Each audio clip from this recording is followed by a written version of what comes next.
ओम नमः शिवाय। हर हर महादेव। दोस्तों, शिव भक्तों के बारे में तो बहुत सुना होगा, लेकिन आज मैं जिस शिव भक्त के बारे में बता रही हूँ उनकी भक्ति का वर्णन मैं अपने शब्दों से तो नहीं कर सकती, पर प्रयास कर रही हूँ। भक्ति में लोग इतना आगे निकल जाते हैं कि हम कल्पना भी नहीं कर सकते।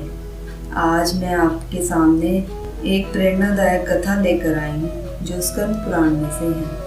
सिंह केतु पांचाल देश का एक राजा था। राजा बहुत बड़ा शिव भक्त था। शिव आराधना और शिकार उसके दो ही चीजें प्यारी थी। वह शिकार खेलने रोज जंगल जाता था। एक दिन घने जंगल में सिंह केतु को एक ध्वस्त मंदिर दिखा। राजा शिकार की धुन में आगे बढ़ गया, पर सेवक भील ने ध्यान से देखा तो वह शिव मंदिर था जिसके भीतर लता और पत्थरों में एक शिवलिंग था। भील का नाम चंड था। सिंह केतु के सानिध्य और उसके राज्य में रहने से वह भी धार्मिक प्रवृत्ति का हो गया था।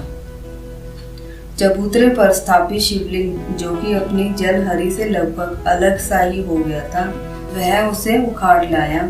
चंड ने राजा से कहा, महाराज, यह निर्जन में पड़ा था, आप आज्ञा दे दो इसे मैं रख लूं, पर कृपा कर पूजन विधि भी बता दे ताकि मैं रोज इसकी पूजा कर पुण्य कमा सकूं। राजा ने कहा कि चंड भील, इसे रोज नहलाकर इसकी फूल बेल पत्तियों से सजाना, अक्षत फल मीठा चढ़ाना, जय भोले शंकर बोलकर पूजा करना और इसके बाद इसे धूप दीप दिखाना। राजा ने कुछ मजाक में कहा कि इस शिवलिंग को चिता भस्म जरूर चढ़ाना और वो भस्म ताजी चिता राख की ही हो। फिर भोग लगाकर बाजा बजाकर खूब नाच गाना किया करना। शिकार से राजा तो घर लौट आया। भील, जो उसी जंगल में रहता था, उसने अपने घर जाकर अपनी बुद्धि के मुताबिक एक साफ सुथरे स्थान पर शिवलिंग की स्थापना की और रोज ही पूजा करने का अटूट नियम भी बनाया। भील के लिए यह नई बात थी। उसने कभी पूजा पाठ ना देखी थी। भील के रोज पूजा करने से ऐसे संस्कार जगे कि कुछ दिन के बाद वह खुद तो पूजा नहीं करती, पर भील की सहायता करने लगी।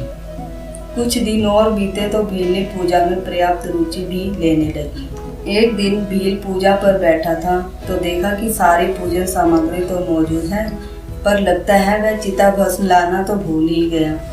वह भागता हुआ जंगल के बाहर स्थित शमशान में गया। आश्चर्य, आज तो कोई चिता जल ही नहीं रही। पिछली रात जली चिता का भी कोई नामो निशान न था, जबकि उसे लगता था कि रात को मैं यहाँ से भस्म ले गया हूँ। भील भागता हुआ उल्टे पांव घर पहुंचा। भस्म की डिबिया उल्टाई पलटाई, पर चिता भस्म तनिक भी ना थी उसमें। चिता और निराशा में उसने अपनी भीलनी को पुकारा, जिसने सारी तैयारी कर रखी थी। पत्नी ने कहा, आज बिना भस्म के ही पूजा कर लें, शेष तो सब तैयार है। पर भील ने कहा, नहीं, राजा ने कहा था कि चिता भस्म बहुत जरूरी है, वह नहीं मिली, क्या करूं? भील चिंतित हो उठा। भील ने भीलनी से कहा, प्रिय, यदि मैं आज पूजा न कर पाया तो मैं जिंदा ना रह सकूंगा। मेरा मन बड़ा दुखी है और चिंतित है। भीलनी ने भील को इस तरह चिंतित देखकर एक उपाय सुझाया। भीलनी बोली, यह घर बहुत पुराना हो चुका है, मैं इसमें आग लगाकर इसमें घुस जाती हूँ। आपकी पूजा के लिए मेरे जल जाने के बाद बहुत सारी भस्म बन जाएगी। मेरी भस्म का पूजा में इस्तेमाल कर लेना। भील ना माना। बहुत विवाद हुआ। भीलनी ने कहा, मैं अपने पतिदेव और देवों के देव महादेव के काम आने के इस अवसर को ना छोड़ूंगी। भीलनी की जिद पर भील मान गया। भीलनी ने स्नान किया, घर में आग लगाई, घर की 3 बार परिक्रमा भी की, भगवान का ध्यान किया और भोलेनाथ का नाम लेकर जलते घर में घुस गई।